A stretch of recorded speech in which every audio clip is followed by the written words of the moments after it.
Olá pessoal, Raquel da Educação Canina. Hoje eu tô aqui para falar para vocês sobre um tema super confuso para muita gente, que é o conceito de punição negativa e punição positiva. E como elas se enquadram, como elas se encaixam na verdade no treino para cães. Bom, vamos falar primeiro sobre o conceito de punição negativa. O que é punição negativa? A punição negativa é quando você, ao longo do seu treino, você está ensinando um comando, ensinando um comportamento específico, usando uma premiação no final, ou seja, um pedacinho de comida, o que vocês quiserem usar. Pode ser um brinquedo também, e quando você dá o comando para o cão fazer esse comportamento e ele não faz, ao invés de aplicar uma consequência física, você aplica uma consequência de tirar o elemento de premiação. Então, no exemplo prático seria você está ensinando o seu cão a sentar, você pede para ele sentar, ele não senta, você simplesmente não dá a comida e sai. Muita gente interpreta isso como ignorar o comportamento errado dos cães. Na verdade, você não está ignorando exatamente o comportamento dele. O que você está fazendo é aplicando a punição negativa. Pare para pensar que você está na frente de um animal que tem desejo e apetite pelo que você tem na mão para comer, ou desejo e vontade de brincar com a bolinha que você tem na mão. Você pede para ele fazer uma coisa, ele não faz e você não dá para ele o que ele quer. Isso se chama punição negativa. Esse é um método que muita gente usa e para muitos casos serve muito bem. Você pode aplicar ele para filhotes, para cães que têm problemas simples de comportamento com intensidade baixa ou média. São cães que vão entender. Só que qual que é o grande lance desse tipo de método? Esse é um método que demora um pouco mais, requer mais repetições. Uma das vantagens desse método é o cachorro vai ter a oportunidade de errar várias vezes. Então, por que errar é bom? Porque quanto mais a gente erra, mais oportunidade de acerto a gente tem.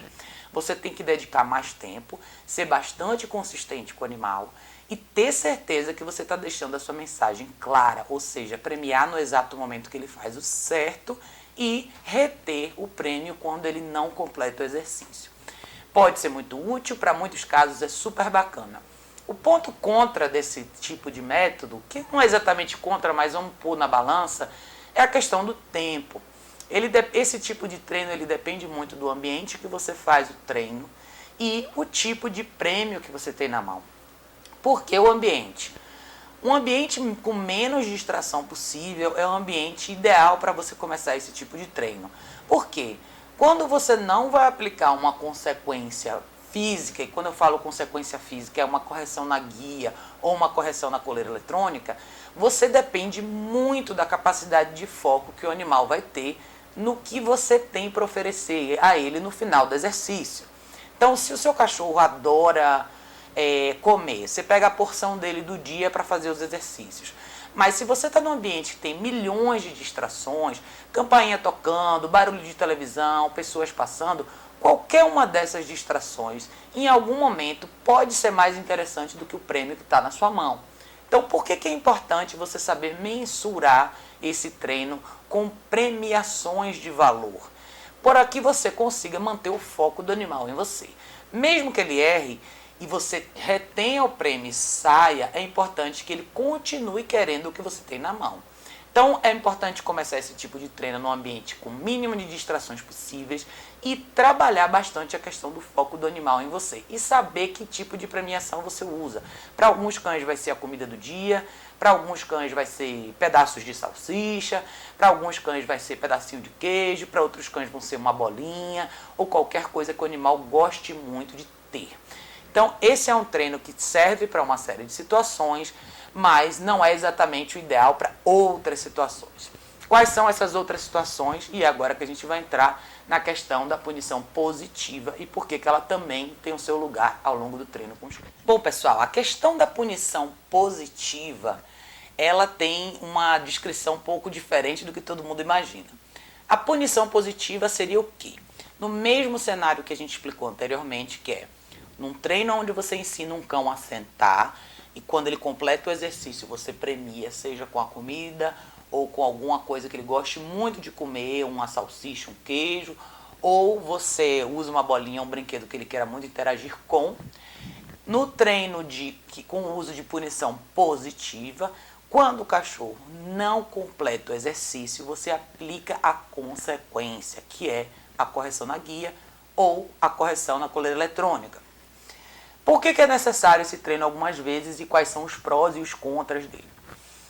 Os prós desse treino são: você tem um resultado mais rápido, porque quando você inclui, além da premiação de valor, uma consequência de valor, você condiciona o animal a prestar atenção em você, não importa o que aconteça. Lógico que esse processo tem que iniciar da mesma forma que a punição negativa, num ambiente com o mínimo de distrações possíveis. Mas, efetivamente, você avança mais rápido, porque você gera um desconforto como consequência. E, obviamente, que o cão não quer o desconforto. Então, vai ser mais fácil para ele identificar que ele está fazendo uma coisa errada. Ou seja, ele não vai precisar errar tantas vezes para entender o que é que ele tem que fazer para acertar. Lógico, precisa de repetições? Precisa fazer a fundação? Precisa. O grande lance em relação ao que seria o contra desse tipo de treinamento é saber usar a punição positiva. Muitas pessoas têm receio de corrigir cães fisicamente, seja com a guia ou seja com a coleira eletrônica. E muitas vezes esse receio acaba sendo mais prejudicial. Por quê?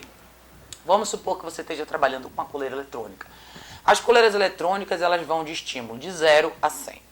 A maioria dos cães trabalha entre 0 a 10. A maioria, 99%. É difícil você ter que passar disso, a menos que seja uma situação de distração extrema. Mas de 0 a 10, você está trabalhando com o cachorro. As pessoas no início ficam meio reticentes em criar o estímulo para o animal quando ele erra.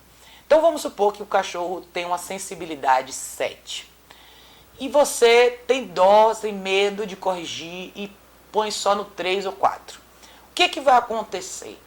3 ou 4 talvez não seja suficiente para o animal prestar atenção em você e completar o exercício.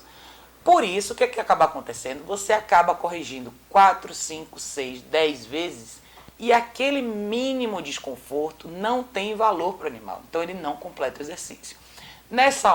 Nesse processo, você acaba gerando uma sequência de momentos de desconforto sem necessidade, quando você poderia usar o 7 uma vez e ter o resultado que você quer.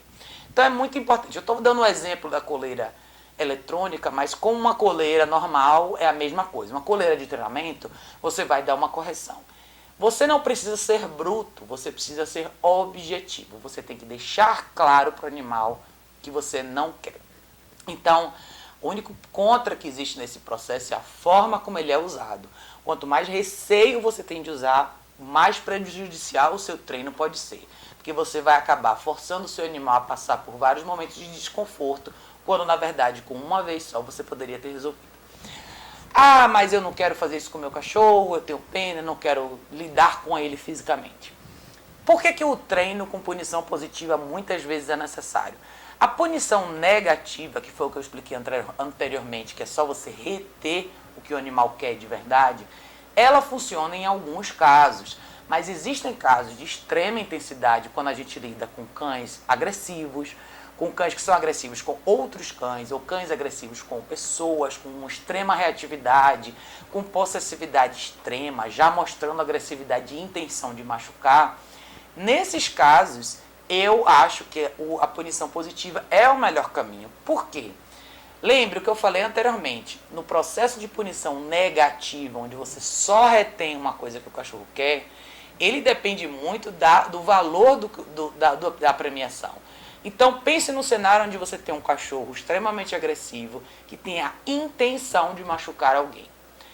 É muito difícil você combater esse instinto. Provavelmente você pode ter um pedaço de carne crua na sua mão, que pode até ser interessante para esse cachorro, mas a intensidade de cães nesse grau é muito maior. Então, talvez você nunca consiga combater esse comportamento, porque talvez você não tenha uma consequência que está ali, no mesmo grau de desejo. Ou seja, o valor da consequência e o valor da premiação são essenciais ao longo dos dois tipos de treino que a gente está lidando. Então, existem casos específicos onde você tem que usar a punição positiva, não tem jeito. E a punição positiva tem uma das grandes vantagens, ela é mais efetiva em menor tempo. Então, casos mais graves, onde você tem agressividade, reatividade extrema, possessividade e muitos casos de ansiedade e em extremo grau, realmente a punição positiva ela é mais efetiva. Você evita que o cachorro pratique um comportamento ruim, tóxico por mais tempo. Então ela acaba sendo muito mais benéfica e tem um resultado mais tranquilo para o animal no final. Então você não quer ver o animal conduzir aquele comportamento e levar aquele comportamento por semanas, meses e anos, quando você pode interromper usando um processo de punição positiva, tá? Então é importante a gente saber as diferenças e aonde cada um desses métodos se encaixa. Por que eu achei tão importante fazer esse vídeo para todo mundo entender? Não é legal a gente criticar métodos sem entender por que eles são usados e em que tipo de casos eles são usados. Existem milhões de casos, cada cão é um indivíduo e cada problema comportamental tem toda a sua gama de elementos. Tem a ver com a família, com o ambiente que o cão mora, com a rotina que ele tem. Então, cada caso é um caso e cada caso deve ser visto de uma forma. Eu acho que os dois métodos são super bacanas, podem ser aplicados, podem resolver o problema de vários cachorros, mas cada um deles tem o seu lugar. Cada cão como indivíduo tem uma necessidade e cada método pode ser usado para o benefício do cão de acordo com cada caso, né? Então, acho legal vocês entenderem essa diferença e o que é o que é, na verdade, a punição negativa e punição positiva. Se ficou alguma dúvida para vocês, deixa aqui a dúvida de vocês nos comentários. Eu esclareço mais para frente, mas eu espero que tenha ajudado todos vocês. E se vocês tiverem mais dúvida, quiserem saber sobre algum outro tema específico, entre em contato comigo no contato@educaçãocanina.org. Obrigada, pessoal. A gente se vê no próximo vídeo.